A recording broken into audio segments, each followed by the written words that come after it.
Thank you all for joining us today for the January informational webinar, Building Inclusive Campuses. My name is Drew Andrews, and I'm the Assistant Director and Technical Assistance Coordinator at the Florida Center for Students with Unique Abilities.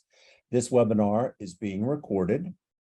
If you would like to access closed captioning, it's down at the bottom of your Zoom window, and there's a CC in a box, and you can access that there.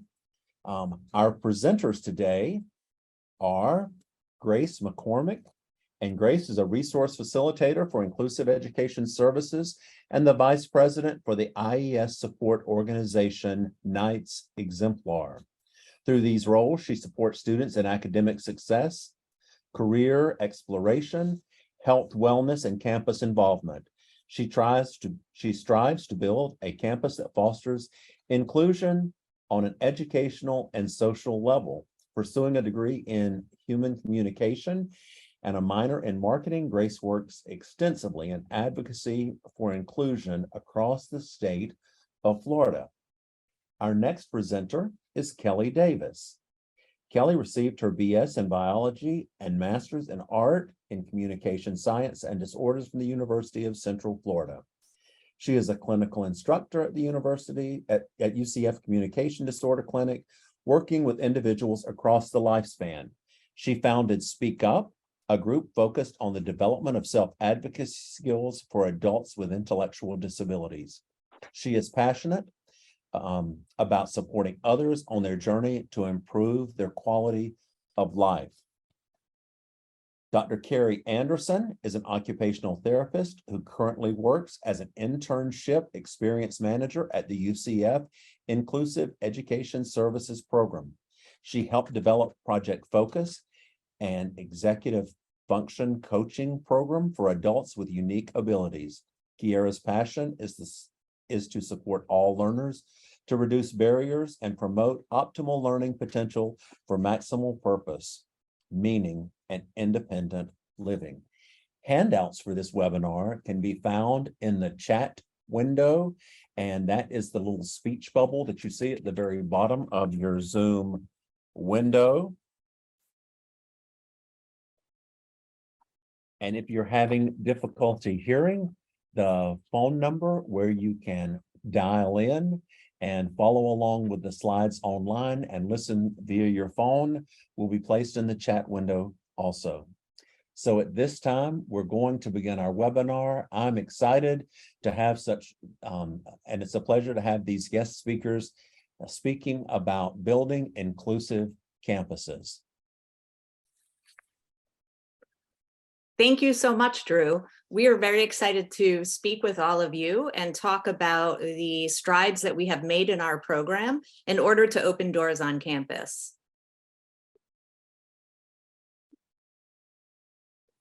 Our program strives to deliver an immersive, innovative, and distinctive collegiate experience, allowing students to discover and develop their passions and strengths, enhancing their ability to facilitate long-term paid and meaningful employment after graduation.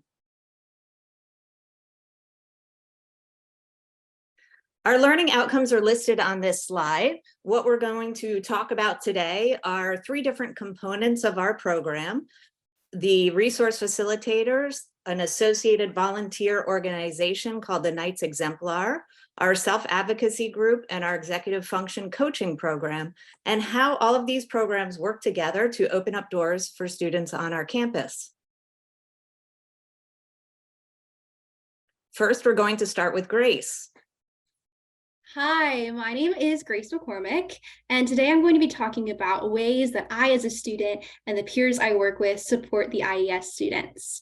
One way being as resource facilitators, which target students on an academic level. The other way being Knights Exemplar, which is a volunteer organization that is student-run and student-based. What the 2 of these things have in common is that they're both about students reaching students. We're able to support these students on a social, emotional, and educational level through our work. We are able to provide not only the support during the IES students' college journey, but also the mentors and the guidance that they need to reach success. We have a goal of creating well-rounded individuals from this program, both as students, part of UCF and part of the IES program.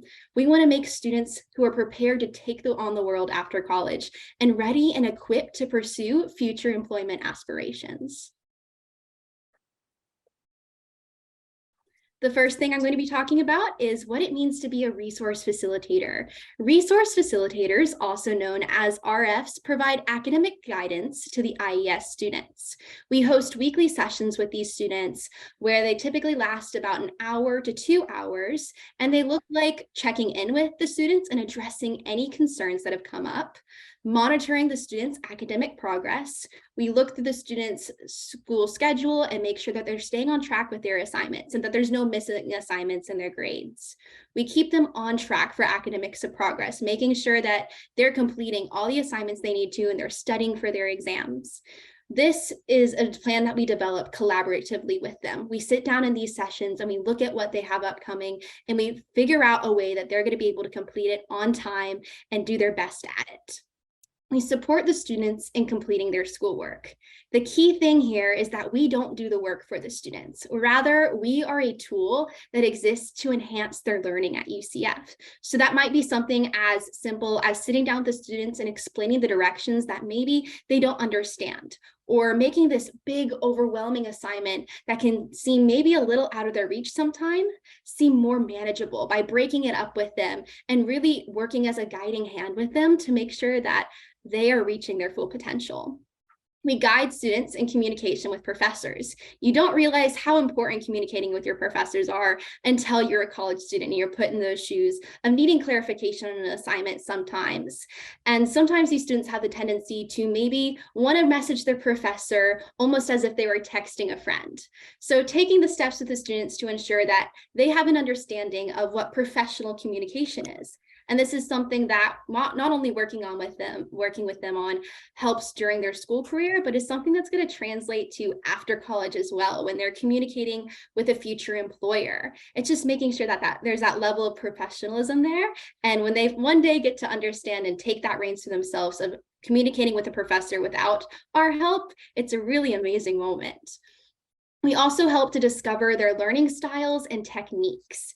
Every student learns differently, and our job as resource facilitators is to make sure that we figure out the way that's best enabling them to help them learn and study for their assignments. So if you're like me and you're a visual learner, this can be drawing out on a whiteboard what the question's asking, or visualizing maybe what the question's asking. Also, sometimes we have students that maybe learn better when they're able to take a break and walk around the room one time just to make sure that their brain is continually engaged, because sometimes we do have longer sessions, and being able to make sure that we're using and making the most of that time and making sure that the student's equipped and ready to learn is something that a resource facilitator continuously has to do. All of this is to say that RFs wear many hats to ensure that the students have the support they need. We get to play a special part in those light bulb moments where everything clicks with them.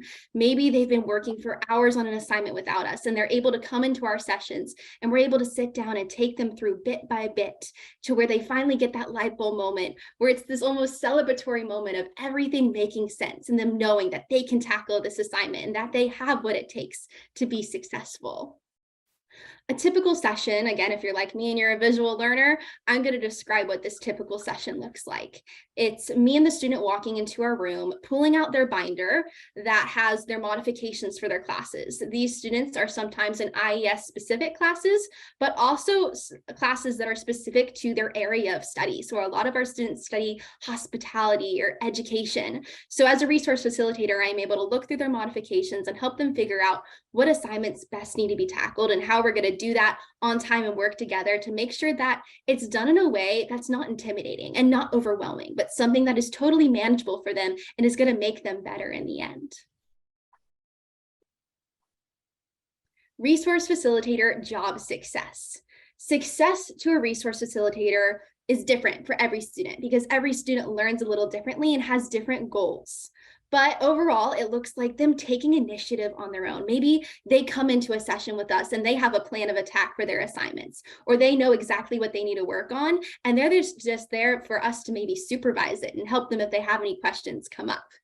Embracing their strengths and overcoming any academic obstacles. This is more of a mindset of knowing that they are capable of accomplishing anything. We have students that come into our sessions at the beginning of the year, or the beginning of their time at UCF, and are intimidated by the coursework, or maybe continuously tell themselves out loud that they can't do that. And as a resource facilitator, it is our job to step in and tell them that they can, that they are equipped with every tool that they need to be successful, and they can overcome any obstacle. And this is also another way that looks like them being successful is applying course concepts to their own lives. So sometimes to make something a little bit more manageable, we'll try to picture the problem or the essay question with them as how it applies to their own life. And when they start doing this without our help, when they start telling us that they have an essay assignment and they've already thought about how it applies to their life and what they're going to write about, it's so exciting to see that as a support figure in their life. And overall, it's just them striving to do their best and work to do their best. I've had a student who, when I first started tutoring them, they kept telling themselves that they couldn't do that, or that they didn't have what it takes. And over the 2 years that they were in this program, we really worked to develop that mindset of you can do anything, that you are not defined by your disability. And towards the end of the year, they had an essay question on their final exam about what they would tell a student in their future class who has a disability, how they would make them feel welcomed. And they wrote about how they would tell the student that they can do anything they put their mind to, how they have everything it takes. And then they even went on to say that they know that they can be successful in their future career because they had a resource facilitator that taught them that they're not defined by their disability. So really being part of that journey with them. It's this staircase, this never-ending climb, that you have hurdles sometimes that make these days really tough, but it's about that moment when you get over that hurdle and when you have that celebratory moment that makes everything worth it.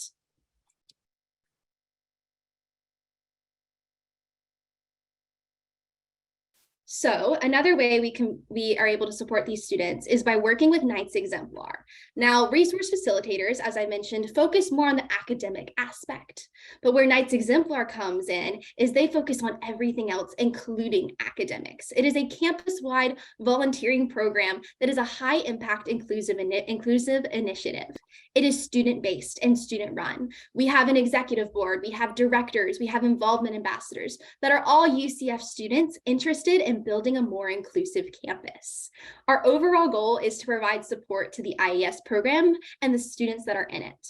The way we do this is we have 4 target areas that we try to create events within. The first is academics. We host, along with the resource facilitators, extra academic support every week. Every Tuesday and Thursday night, we are able to support the students with anything maybe they weren't able to get done in a resource facilitator session, or maybe they have something that they need to pick a storybook out from one of their classes. We're going to help them do that outside of their normal session times with their resource facilitators.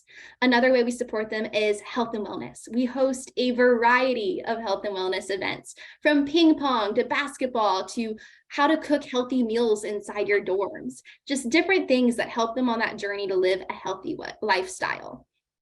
Now, when you come to college, it's a whole new world. Everyone always says that you come to college partly for the academics, but partly for the experience and the opportunities that that college campus provides. And that's why we also focus on campus involvement, really reaching out and collaborating with other organizations on campus to make sure that these students are making the most of every single second of their time spent here. So we've collaborated with Best Buddies to do a Halloween event. We go to football games with them, just different things that are part of that college experience of building that well-rounded individual. Another way we support them is by career exploration. Now, they have a host of different outlets to prepare for their career, but what we try to do is provide the student perspective, right? This is where we differ from the general IES department, this is student run. So it's students sharing their experiences, collaborating with career exploration services, and really creating opportunities for the students to continue striving to make a better version of themselves. Knight's Exemplar events. So we host, as I've mentioned, a variety of different events each month. You can see a past calendar here on the screen that just kind of gives you an overview of the types of events that we host. As you can see, it's a lot. We try to give these students a lot of opportunities to build friends in college. You know, it's this fresh time where everything is new and they're really getting to grow as an individual, and we're there to guide them through that, giving our experience as students and really putting them in what it feels like to be a college student's shoes and providing our support and guidance through this mentorship. We've also hosted tennis events. We've collaborated with national tennis organizations to build accessible tennis events.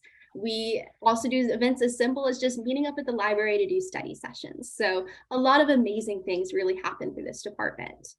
We also give the students opportunities to lead their own events. A lot of these students are studying education or hospitality and have to know what it takes to really plan an event and communicate to that group of people that you're planning the event for. So we give these students the opportunities by pairing them up with directors that we have in our program to make sure that they're planning events that they not only want to host for their peers, but they're getting something out of the planning experience that's going to help them actually build their resume. They're able to talk about how they designed a graphic flyer for advertising this event that they're going to put on, or how they're going to communicate with their peers to make sure everybody has reminders of when the event's happening.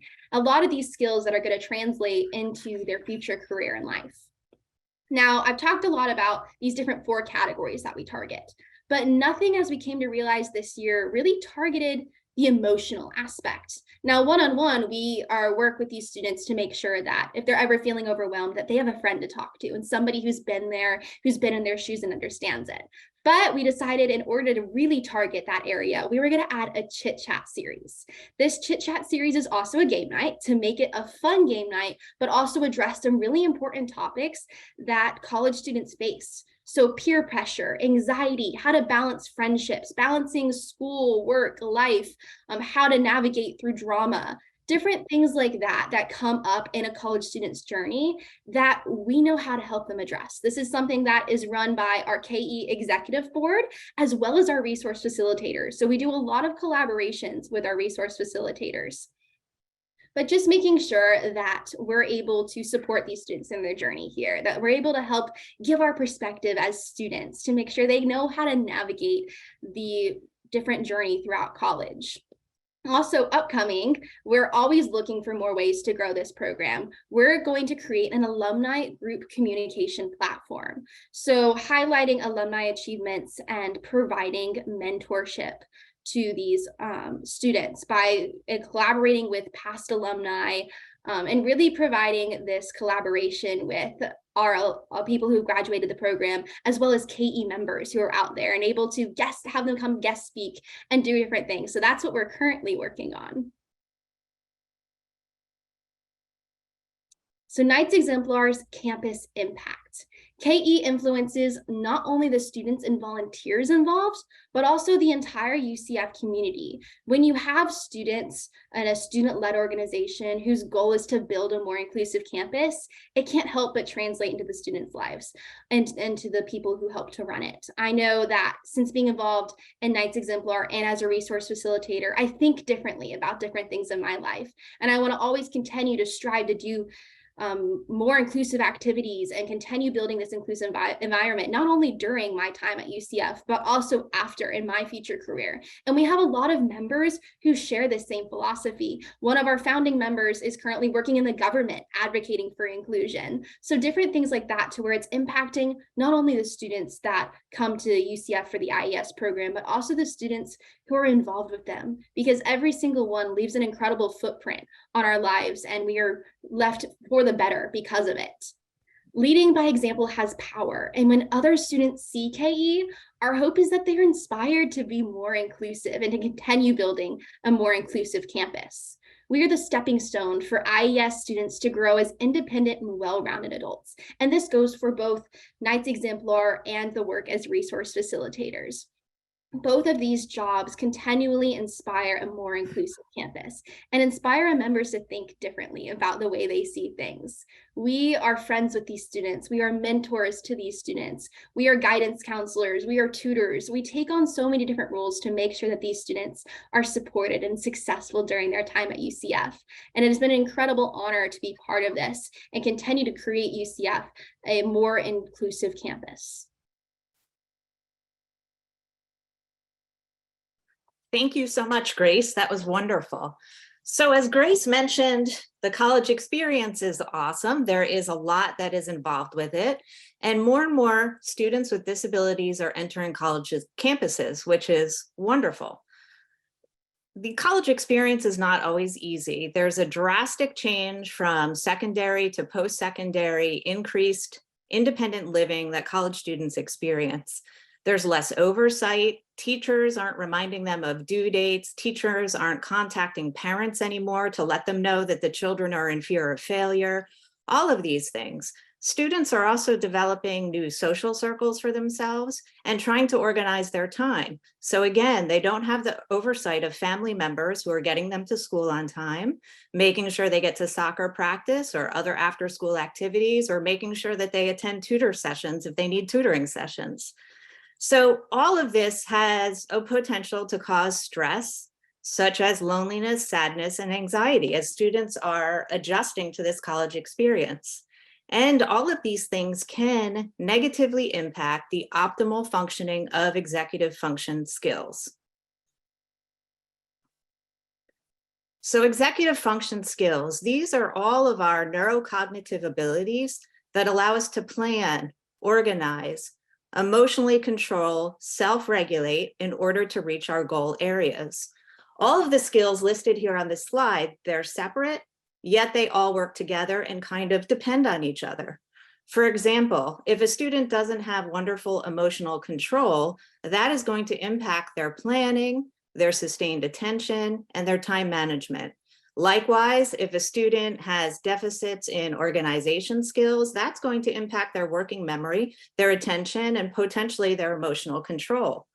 So these skills are all engaged for the attainment of reaching goals. The important thing about reaching goals is these goals are all influenced by individual differences.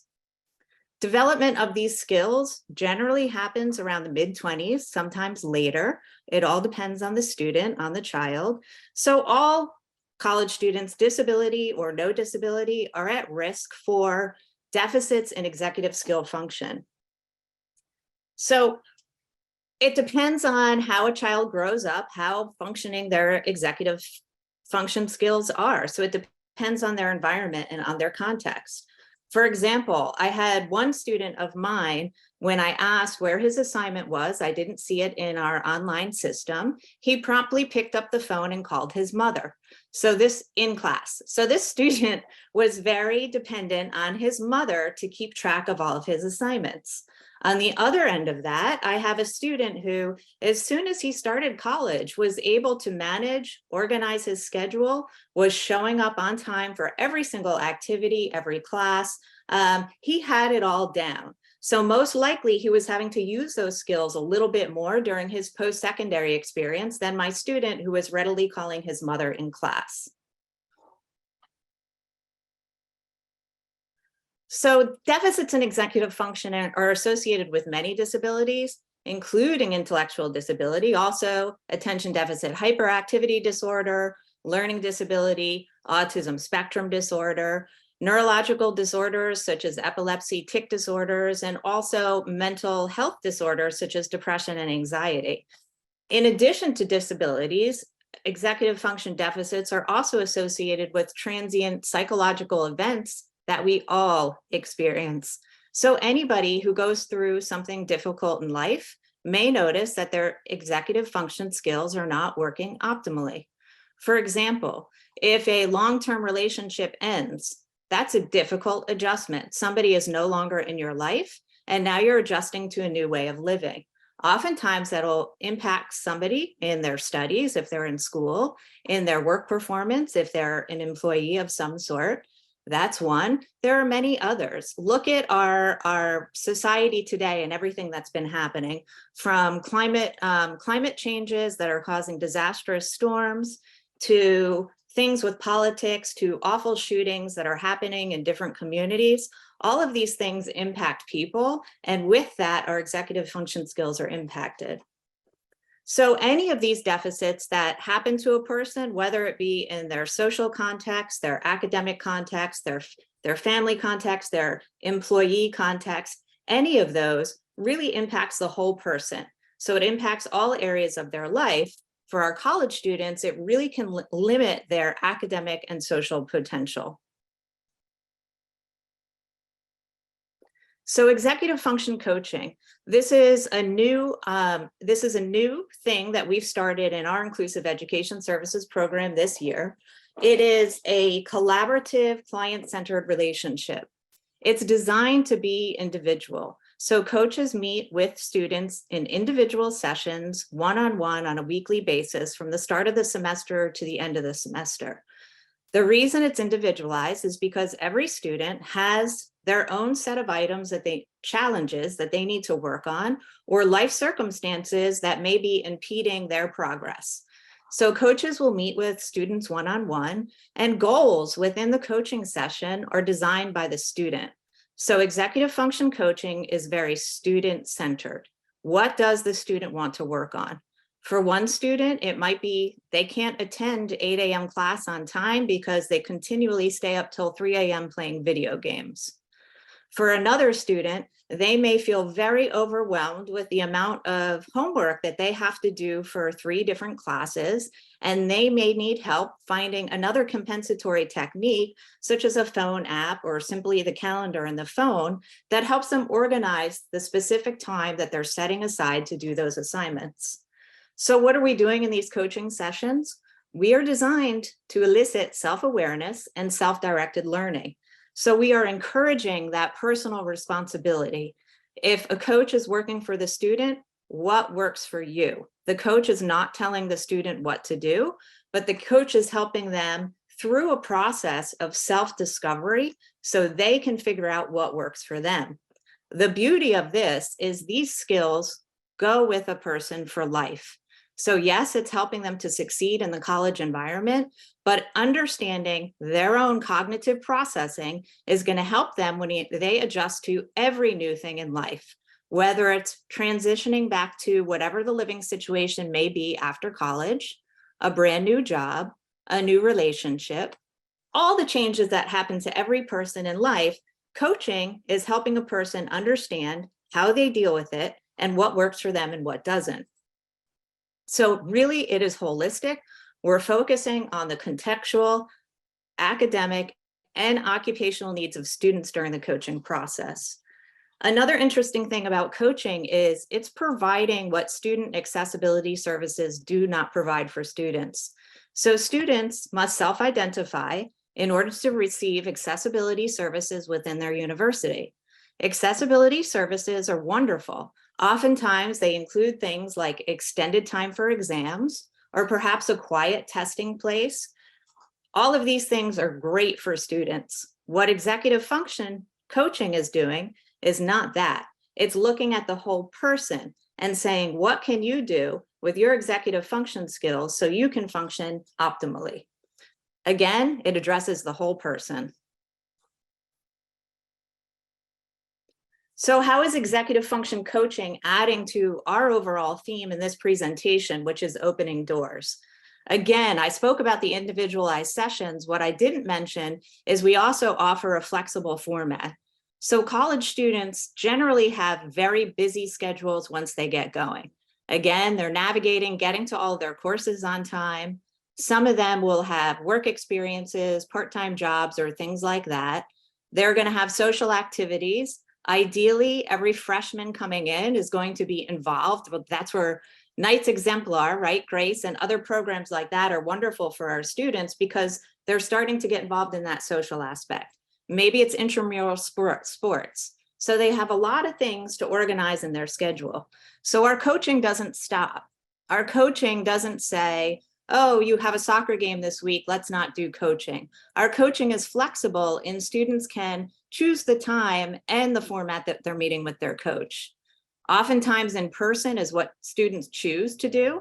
We also offer Zoom meetings, phone calls, and weekly check-ins as well via text message. So a coach might text a student and say, hey, how you doing with that goal?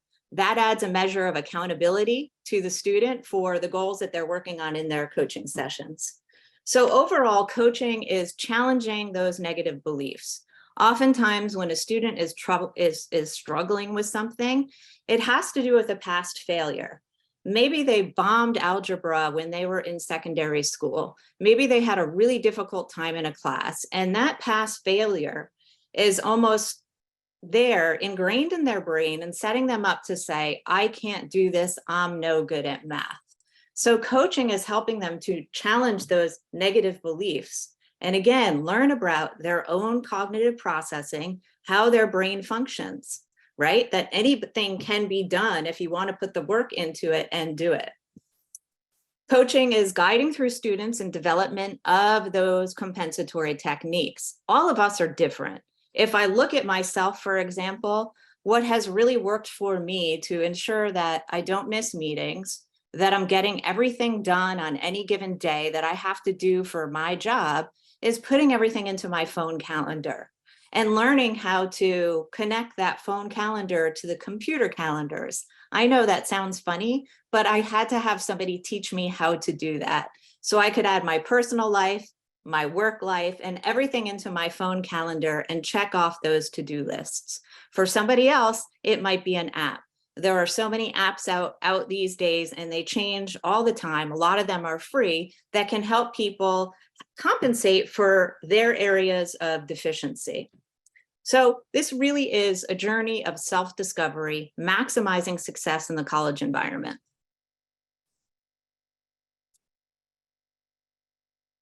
All right, thank you, Kira and Grace, for those programs. I think what I get to present, I'm super excited about and honored and humbled to be part of the IES program with this. But I think we have a unique opportunity to support the students at the foundational level so that they're successful with their resource facilitators, Knights Exemplar, and their executive functioning coaching. So a quick introduction to myself and how this all kind of came to be. I'm a speech language pathologist. I'm a clinical instructor here at the University of Central Florida. And more importantly, my role as a mother. I'm a mother to a child with a severe disability. He has Angelman syndrome and albinism. And living with him and seeing, kind of thinking about the future for him and what life looks like, it significantly shifted my clinical practice from TBI to stroke, which is where I primarily focus. Now I work with adults with disabilities and intellectual disabilities. What I started to notice in working with them is that a lot of them weren't or either couldn't or didn't want to tell me no, and also had trouble asking for help and asking for clarification when maybe they didn't understand what I or the student were saying. So we are, myself, my family, we live by if it doesn't exist, we will create it. So through the support of the clinic, I launched and created a group called Speak Up, which is for individuals with disabilities for self-advocacy skills. So we at our clinic focus on services for speech, language, pragmatic social, assistive technology, and audiological services. We are just off the campus in the Research Park area, and we offer individual and group sessions. So the first task that I really took on when developing this is, what does the research say? We're an evidence-based program and we want to make sure that what we're doing is best practice. And I wanted to highlight this for you all as well, because I think it's important to note as you all think about building your inclusive campuses or your inclusive programs. So the research states that self-advocacy, those deficits can result in a lack of independence, unemployment, and social isolation, which I think a lot of our students are at risk for to begin with. And the benefits of participating in self-advocacy groups can include improved empowerment and increased confidence. And it is incredible, as Grace mentioned, what a student can do when they have that increase or that boost in confidence. Also forming positive social relationships within the group setting. The other benefits of participating in a group versus individual is you can learn from and teach other group members. You have that peer collaboration, and then you have multiple communication partners to ensure that you're actually generalizing or able to practice the skills that you're working with or working on. We trialed this in a few adults here in our clinic individually, and they made great gains. They learned a lot, but there was very little generalization. So we started with a group, and it's been really fantastic. We partnered with IES in the summer of 2022. We started with initial diagnostics, and then we started with the group in the fall when they started. And what we wanted to focus on, as Kira mentioned, In the university setting, you have to self-proclaim your disability to receive services. And self-advocacy, according to one of the studies, is a predictor of retention, adaptation, and graduation of autistic post-secondary students. Now, not all of the students in IES have an autism diagnosis, but I still think this statistic and this note is really important for all students. And then what is our role as an SLP, a speech language pathologist? At the individual level, we're able to develop self-advocacy plans that benefit social, academic, and or career goals. In this particular setting, we're doing all three. And then at the environmental or macro levels, we're able to collaborate with other professionals, our colleagues, to work towards a more inclusive environment. So perhaps we might catch a glimpse of a PowerPoint that one of the students is working on, and maybe we can give feedback to the instructor that the student really had difficulty with this, or the student can give feedback that they really had difficulty with it, and maybe something that is visually less overwhelming may be beneficial for not just that student, but really all students. So what is self-advocacy and why do we work on it? So this is one of the there are many definitions. This is the one that I really like. It's from Hayden and Schultz, and it says that self-advocacy is teaching people how to advocate for themselves and to learn how to speak out for what they believe in. It teaches us how to make decisions and choices that affect our lives so that we can become more independent. It also teaches us about our rights, but along with learning our rights, we learn our responsibilities. And what I appreciate about this definition is that it also includes and focuses on the responsibilities surrounding our rights. That is one area that I think our students benefit from support in. What are their rights, first and foremost, and what are the responsibilities that come along with those rights? And how do they access them or ensure that they're getting what they need? So as a speech language pathologist, we really focus on these core components of self-advocacy. And a lot of those fall into our scope of practice. So first and foremost, you have the knowledge of self, understanding preferences, strengths and needs within the student for each individual student. So we all have our own preferences, we all have our own dreams, we all have our own interests. Students with knowledge of themselves will be more empowered to seek supports and advocate for themselves. If they know that they need a quiet room to study, they know that's one of their preferences and how they really do well when studying, then maybe they can advocate for a quiet environment for studying or test taking. And the knowledge of the rights. So again, students are required to seek out their accommodation through self-disclosure. So knowing and understanding what their rights are on the campus and what they have access to. Communication, that is absolutely our wheelhouse. And we look at communication, awareness of communication styles and preferences. So assertiveness, negotiation, their articulation, the speech sounds that they are making, and communication repair between them and another individual, use of assistive technology, listening, persuasion, compromise. And a big one is body language. I am a neurodiverse affirming clinician, so I want to make a note here that while we address body language, it's specifically so that the student understands what the other person is trying to communicate. We're not working on masking. We're not trying to have them emulate somebody who, if they're autistic, their neurotypical communication partner. We want them to be able to understand if somebody is being genuine, especially when you get into college campuses and some other types of environments. They're going out. They may have people who want to exploit or take advantage of them if they're not really up, with what their body language is saying. Maybe their words are saying one thing, their body language is saying something different. So we work on that one quite a bit. And then leadership, participation in the community, and then leadership and ownership of the group. Our goal for their last semester is for them to run the group, for them to own the group. And we are simply here as support and guidance when if they need it. What we noticed in the beginning is, when we launched this, we had ideas of what we wanted to discuss and what we thought would be important, just as laying out a framework. And what we quickly learned, and I'm so glad that they latched onto this, is they had topics they wanted to discuss. So we did the first introduction. What is self-advocacy? And those students wasted no time, and I'm so proud of them for that. They wasted no time in saying, I want to talk about gaslighting. I want to talk about somebody being condescending. I want to talk about lying and how to tell if somebody is lying to me. They did a fantastic job in starting to take leadership and ownership of what they wanted to get out of this group. So what can the students expect? These are a couple of pictures of our clinic. Where we operate is called the Aphasia House. It's part of the university clinic. And it's all designed to feel and look like a home. So it's a little more comfortable and it gets them out of that sterile clinic environment. We currently do sessions at the IES classroom. We realized and recognized for the first semester, while they're getting used to and adjusted to campus, it was easier to do classes there. We're going to work to transition them to our clinic, which means riding the shuttle, navigating using those executive functioning skills for time management to make sure you get the right shuttle to get there on time. But sessions run weekly throughout the semester. So when the university is in session, we are in session. They're 90 minutes and they offer support from graduate student clinicians. So individuals who are in the master's program for the communication sciences and disorders actually run and facilitate the sessions, and I supervise and provide guidance as necessary. And then each student has their own individualized plan of care, and that may focus on communication repair strategies, conflict resolution, strategies for self-advocacy, and interoception and sensory regulation. And I think it's great because I know both Grace and Kiara mentioned this, but we really want to focus on, again, that self-awareness and being ready and able to learn. You know, if I'm in a room with a ticking clock, that's one of my sensory preferences that I can't handle. And we all have our own sensory preferences. If things are too bright or too loud or too quiet, it's not optimal. So what condition, what frame of mind is the student really in? Are they ready to learn? Are they ready to communicate? Are they ready to participate? So we work on that understanding, that self-awareness quite a bit. Here are a few curriculum examples and things that we work on.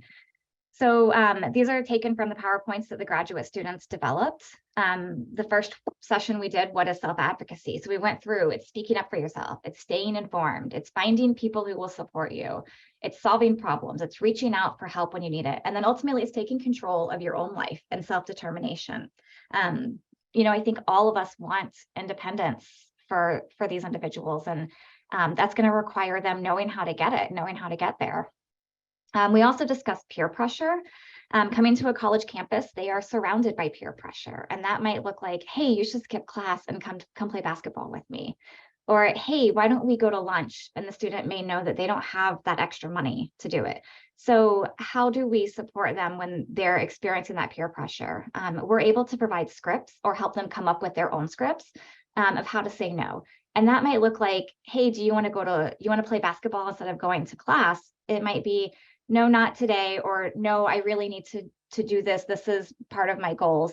Or if it's something as simple as wanting to go to a movie and the student doesn't really want to say no about that movie, it might be, you know, let me think about that and get back to you. That takes that immediate pressure of saying no off of them and gives them a chance to be in a good place to say no. What goals do you want to accomplish? This is actually something we do in the first session with them. We sit down and we devise their goals with them. So what is it that you feel like you're good at? And what is it you feel like you want some help with? How can we best support you? What learning styles do better for you? Do you like the role play? Do you like, you know, watching, doing video feedback?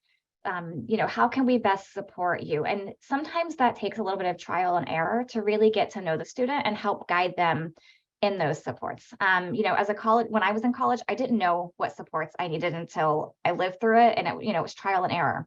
So recognizing that everything we do isn't going to be a gold star every time, and helping the student recognize that as well.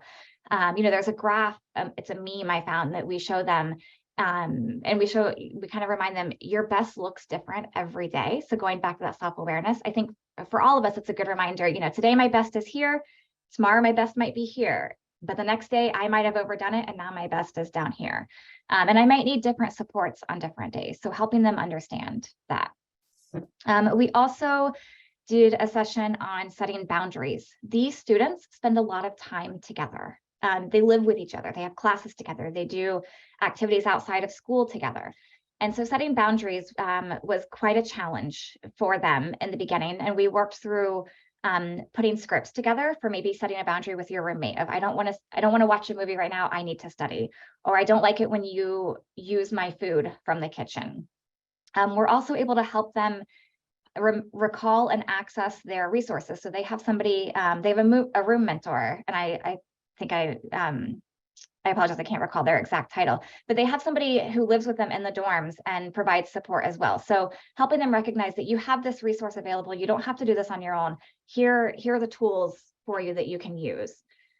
And then a big one that we did was the weight of words. And this allowed us to get to the foundational level of their expressive and receptive communication skills, specifically their vocabulary and the words they were using. We had a student, for example, who was accusing another of stalking them. And that, as you know, has serious implications. That's a crime. It is illegal to stalk someone. But through further discussion and really breaking apart what stalking means, and then looking at what other words might mean, what the student really meant was that the other one was annoying them. And so helping them understand that there are weight to the words that we use, and they can have consequences for you or that other person if you're not using them appropriately. They are adults in an adult setting, and therefore adult consequences apply to them. So we really want them to be successful and understand that that might not be what I meant, or that might not be what the other person meant. So through the weight of words, we also talked about embellishments and exaggeration. And do you think that somebody really walked 1,000 miles to the grocery store to get that bread because they were starving? Or do you think that's an exaggeration? So going back again to body language and lies and how we communicate with each other and how other people are communicating with them, helping them have a better understanding of that. So here are a few sample goals that we created in partnership with the students. I'm going to go out of order. So we looked at strategy use. So using the learn self-advocacy strategies, asking for clarification, asking for help. We talked about ways they could use these in class, on campus, with friends, with each other. We had a couple of examples where one of the students said, oh, he's my best friend. And, you know, I would rate him, like we had a rating scale of like how comfortable they would be to share certain information, because oversharing has also been something that they wanted to work on. And so he said, oh, he's my best friend, and I would rate him at a level 6. And the other student said, well, you're not my best friend. I would rate you at a level 3. And we were like, okay, well, so now there's a potential conflict. And using their strategies of asking for clarification of what does a best friend mean to you, one was going based off of how much they enjoyed spending time together. The other was going based off, well, I've only known you for 2 months, so you can't be my best friend because you have to know somebody for 10 years to be your best friend. So helping them get that clarification and understanding what that other person is communicating and what that other person means when they say that. Assistive technology, so using assistive technology to be more efficient and effective. So as Kiara was talking about some of those different apps, like the calendars, the note-taking apps, we are very fortunate to be next to the FAST Center, the Florida Alliance for Assistive Services and Technology, and we are able to trial many different types of assistive technology. And that can mean anything from e-readers or adapted tools, the Life Scribe pens, anything that can be used in the classroom. And then the ultimate goal would be that they can take them into internships and their work if necessary, or if they were beneficial there. Pragmatics, I mentioned before, so we analyze nonverbal language. So facial expressions, body language, understanding exaggerations, embellishments, and lies from others. And again, I want to make the point that it's not to encourage them to mask or not be their authentic selves, so that they know the message the communicator is sending to them, so they can make an informed decision of how they want to respond. The other big one that we really focused on was problem solving.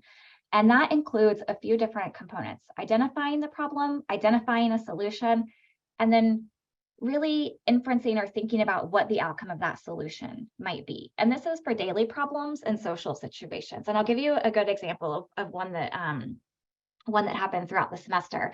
There was a student in their dorm, and another student was knocking on the door because that student wanted to hang out with the student inside the dorm. And instead of opening the door and saying, no, I can't, I'm studying, or no, I don't want to hang out today, the solution was to call the cops and the campus cops. So we talked through what is the hierarchy of those solutions, and what solution, is the first solution always the best solution? What might happen once you act on that particular solution? So helping them really think through, okay, this is the problem, this is how I'm going to solve it.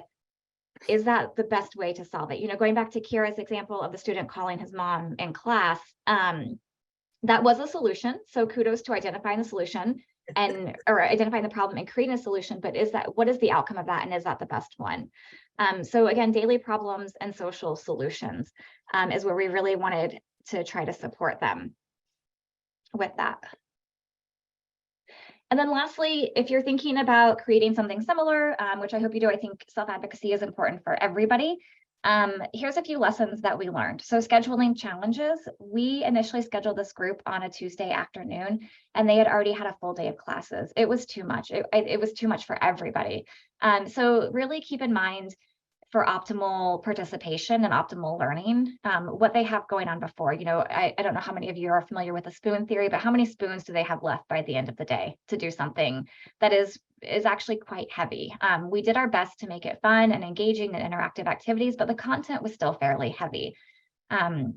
The topics, as I mentioned before, we had all of these ideas of things we wanted to address, but what we realized is that these were students who were on a college campus living independently for the first time, and the topics that we thought would be relevant for school and career, they weren't quite ready for. They really needed to get through the nitty-gritty of living independently and living in an environment where they were the sole decision maker, in some cases for a lot of things. The repetition of topics for increased exposure. You know, I think Grace mentioned and Kiara mentioned, these topics run rampant throughout all of us, and we all have different ways of targeting and approaching. And I think that increased exposure is really great for students because they get to hear it in multiple different ways, multiple different styles, for learning, for optimal learning. And then ensuring a good understanding of each program. So what does IES offer? And then what supports do we have here at the clinic, such as the FAST Center? Knowing how we can solve challenges as they come up for the students and what resources are available has been really helpful. You know, we had two students who they were roommates and they had challenges with the boundaries of each other. And so really saying, okay, this is a little bit outside of our scope, but here's what you can do, or here's who you can talk to that can help facilitate that resolution, if you're not comfortable doing it on your own. And then looking at interprofessional opportunities for our graduate student clinicians or others on campus, bringing them into the fold and helping them understand the importance of self-advocacy and supporting these students. Thank you so much, Kelly. So in summary, each of us have presented about different components of our program, and there's a lot of similarities. Those similarities are we are all addressing each individual's preferences, needs, strengths, and challenges. We're looking at those individual needs. What is similar, or what is different, is we're all addressing them from different ways, from self-advocacy to executive function coaching, to resource facilitators who support the academics directly, and to our volunteer organization who helps the students navigate the campus and those social activities. This is essential in any inclusive education program. We have to look at the whole person because every human is made up of several interdependent parts. Thank you all so much. Thank you. Do we have any questions? You can unmute yourself, or if you would like to write something in the chat window, I'll try to look at that also.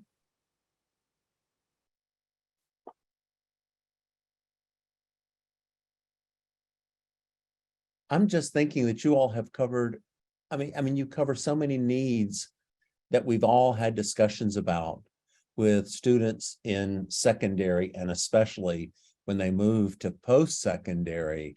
And what a great coordinated effort that you all have. So do we have any questions? Anyone have a question for either Grace, Kelly, or Kiara?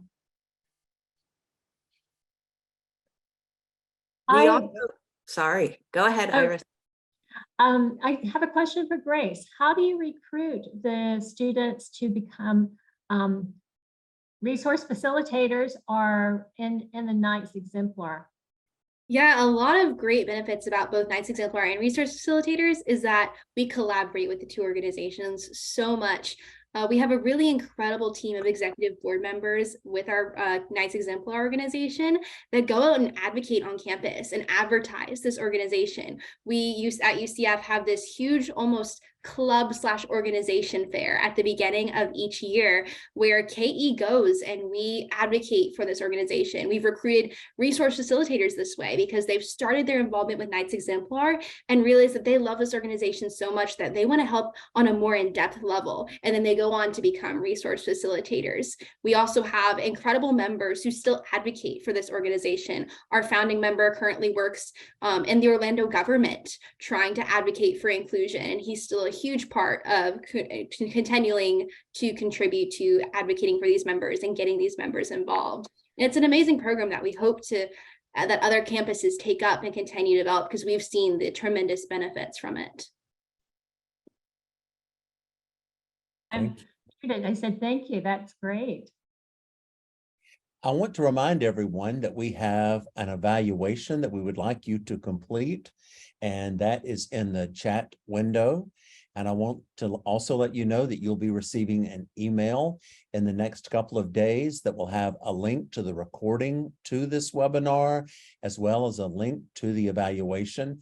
We appreciate your feedback, but I do want to take a moment and especially thank you, Grace, Kelly, and Kiara, for such a wonderful webinar, providing such vital information to our Florida Post-Secondary Comprehensive Transition programs, as well as others that have joined us today to find out how to do a better job at building inclusive campuses. And your efforts certainly can be seen here on the campus at UCF, but better than that, they're going to have lifelong impact on the students that have benefited from your expertise and the passion and the amount of effort that you all are putting into really supporting students with intellectual disabilities. So from all of us here at the Florida Center, thank you so much for what you do and for sharing that with us today. Let's see, Iris, are there any questions in the chat that I have? Is there anywhere to access the curriculum Kelly was reviewing? It looked excellent. So there's a question, Kelly. Is there anywhere to access that curriculum? Yes, so the article that I used, and I'm happy to send that out as to anybody who would like it. I just dropped my email. Is the conceptual framework of self-advocacy. That was the image that talked about the different components for self-awareness, for self-advocacy. In regards to some of the things that we used as topics, that's really, it was quite a few different programs, different evidence-based practice that we, our students searched for and found, but I'm happy to also, if anybody has questions or a specific topic that, did we cover and how did we do it? I'm happy to share that as well. And I'm always available by email. So happy to collaborate. Thank you. Any other questions that I've missed in the chat window there? Lots of great compliments to you, all three of you presenters today. Well, again, I would like to thank everyone for joining us today, and please join us next month for our next FCSUA informational webinar. And please complete the evaluation and tell us what topics you would like to have addressed in the future at future webinars, because that's what we listen to that and try to provide the information that you have requested.